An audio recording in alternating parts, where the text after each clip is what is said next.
ငယ်တော့လူကြီးတွေကလိန်မာဖို့မေတ္တာတရားထားတဲ့ပုံနဲ့သူများကိုစိတ်ကောင်းစေတနာထားတဲ့ပုံအမြဲတမ်းသင်ပေးရကြတယ်။တရားကလာပြီးကူညီတောင်းလို့ရှိရင်ဘယ်တော့မှမငင်းရဘူး။သူများကိုအမြဲတမ်းပေးရကမ်းရမယ်ဆိုပြီးတော့သင်ထားတယ်။တကယ်လို့ကိုကနေပြီးတော့မကူညီနိုင်လို့ညင်းလိုက်လို့ရှိရင်ပဲဖြစ်ဖြစ်ဒီလိုကိစ္စမျိုးဆိုရင်တော့မလုပ်ပေးနိုင်ဘူးဆိုပြီးညင်းလိုက်ရင်ပဲဖြစ်ဖြစ်တကူကောင်းဆန်တယ်အတားကြီးရလို့ပြောခံတယ်။ဒါပေမဲ့တကယ်အသက်အရွယ်ရလာတဲ့အခါကျတော့တချို့လူတွေကကိုကူညီပေးလို့ရှိရင်လည်းသူတို့အတွက်ဘာမှအကျိုးမရှိတဲ့သူတွေရှိတယ်အလုံးလူမျိုးတွေကိုကြတော့ကိုကလိုက်ပြီးတော့ကူညီနေမဲ့အစားသူတို့ဘဝသူတို့ဘဝကိုရင်ဆိုင်တတ်ဖို့အတွက်ပဲဒီတိုင်းလွှတ်ပေးထားလိုက်တာကောင်းတယ်အဲ့တော့ဘလို့ပဲကိုဘက်ကကူညီပေး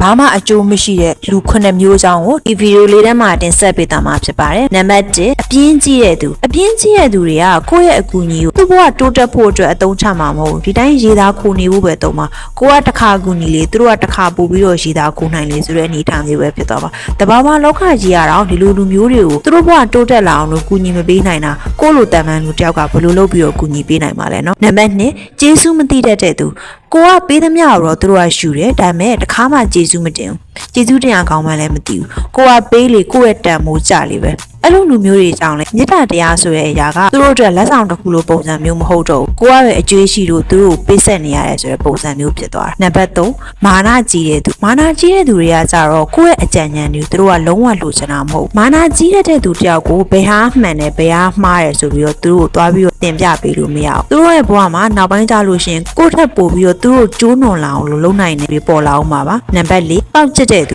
တချို့သူတွေကကိုပေးလိုက်တဲ့အကူအညီကိုတခြားတယောက်ကိုဒုက္ခပေးဖို့အတွက်အသုံးချတတ်တာပေါက်ချစ်တဲ့သူကိုကကူညီပေးလိုက်ပြီဆိုလို့ရှိရင်ကိုယ့်ရဲ့အကူအညီကအကူအညီတစ်ခုအနေနဲ့ဖြစ်သွားတော့မှာမဟုတ်ဘူးသူမကောင်းတာလုပ်ဖို့အတွက်ကိုကပူပေါင်းကြံစည်တဲ့ပုံစံမျိုးဖြစ်သွားတော့မှာနံပါတ်5ယူမိုက်တဲ့သူဒီလိုလူမျိုးတွေကကြတော့အမှားတစ်ခုကိုပဲထက်ကြိမ်တလဲလဲပြန်ပြီးတော့ကျူးလွန်နေတတ်တဲ့သူမျိုးတွေအဲ့လိုလူမျိုးတွေကိုတွားပြီးတော့ကဲတင်ချင်နေလို့မရဘူးနံပါတ်6သူများကိုကြိုးကင်ချဲ့လေခြင်းတဲ့သူဒီလိုလူမျိုးတွေကကိုယ့်စီကနေအကူအညီတောင်းတာမဟုတ်ကိုကပဲသူတို့ပေးဖို့တာဝန်ရှိနေတယ်လို့ပုံစံမျိုးတွေပြောတတ်တာကိုကအကူအညီပေးလိုက်တဲ့ဟာကို